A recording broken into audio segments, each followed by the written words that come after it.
बिस्मिल्लाहिर्रहमानिर्रहीम। अस्सलामुअलैकुम। Welcome to my हलाल किचन।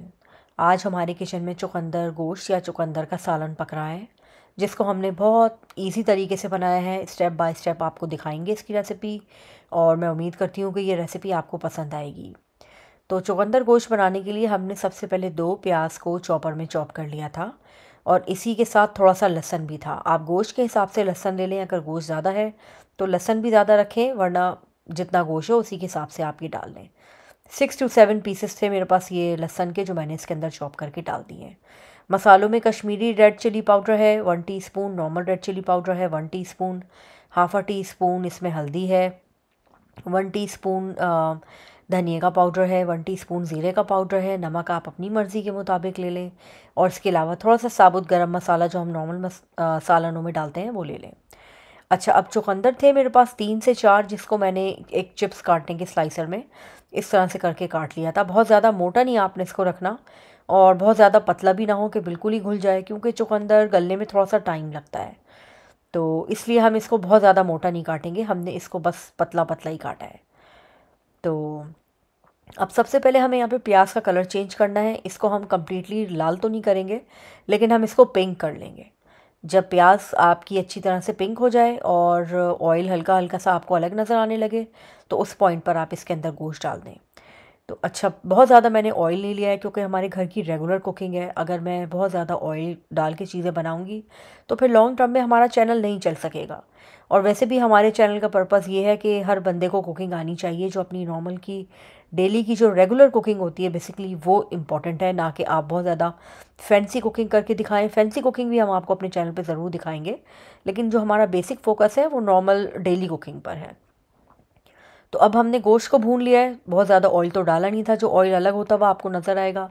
तो बस जब गोश्त अच्छी तरह से भुन जाए तो फिर तो हम इसके अंदर दही ऐड कर देंगे। दही भी एक ग्रीक योगर्ट थी, जो कि फ़ैट वाली दही होती है, तो इसलिए भी मैंने इसके अंदर ऑयल कम रखा है, क्योंकि दही हमारी चिकनी थी। दही हम बिल्कुल स्लो फ्लेम पे डालेंगे। बहुत ज़्यादा तेज़ चूल्हे पे आपने दही नहीं डालनी, नहीं तो दही फट जाएगी और इसकी गुठलियाँ गुठलियाँ सी सालन में नज़र आएंगी, जो कि बहुत बुरी लगेंगी। तो बस बिल्कुल स्लो फ्लेम पे आप दही डालें और दही को अच्छी तरह से भून लें। और जब दही भुन जाएगी तो फिर हम सालन के अंदर पानी ऐड करेंगे। पानी ऐड करने के बाद आपने गोश्त को अच्छी तरह से गला लेना है। अगर आप प्रेशर कुकर कर रहे हैं तो 10 से 12 मिनट में लैम का गोश्त गल जाएगा। अगर आप पाकिस्तान में हैं तो पाकिस्तान में तो गोश्त बहुत ही अच्छी क्वालिटी का होता है, और वो तो शायद इससे भी ज़्यादा जल्दी गल जाए अगर आप प्रेशर कुक कर रहे हैं तो बस देखिए, यहाँ पे गोश्त अच्छी तरह से गल गया है, और जो थोड़ा बहुत ऑयल था वो भी ऊपर आ गया है। बस अब यहाँ पर हमने जो चुकंदर काट के रखे थे वो हम इसके अंदर ऐड कर देंगे।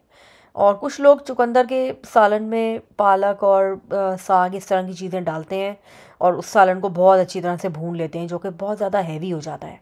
तो हमने इसको बिल्कुल भी हैवी नहीं बनाया, हमने इसका पतला पतला सा शोरबा रखा था, ताकि आपको चपाती के साथ खाने में बहुत मज़ा आए। तो बस चुकंदर डालने के बाद आधा ग्लास के करीब मैंने इसके अंदर पानी डाला, और अब हम इन्हें चुकंदरों को भी अच्छी तरह से गला लेना है।